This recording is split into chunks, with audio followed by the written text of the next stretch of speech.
I'm 680 News Senior Business Editor Mike Eppel. Today was one for the record books on the North American financial markets. For the first time ever, we saw the TSX Composite Index, the Canadian benchmark, above 17,000 in today's trade. It's been up for the better part of 2 weeks now, hitting records along the way. What's been leading the market higher most recently? More traditional companies in the index, bank stocks, telecom firms, energy companies, gold producers. It's been a good year for the TSX so far, up by close to 19% year to date. Stateside today as well, we saw the Dow up on the prospects for a U.S.-China trade deal. Top officials within the Trump administration saying that they're in the last stage of the negotiations for a first stage deal between the U.S. and China, and that could bolster economic prospects if it's signed heading into 2020. Big deal in the tech space announced recently, being challenged by one of the leaders in cloud computing.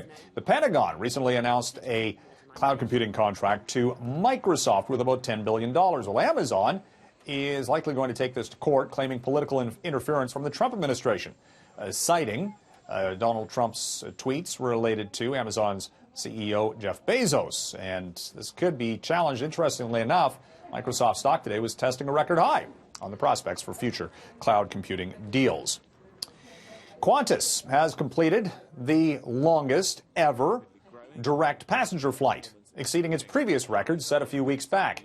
This was another test flight involving a Boeing Dreamliner 787, New York City to Sydney, 19 and a half hours, 50 Qantas employees on board, and they're measuring the effects of basically how it affects the human body being in a cylindrical tube for that long of a time frame at 40,000 feet on a lengthy flight that included 2 sunrises.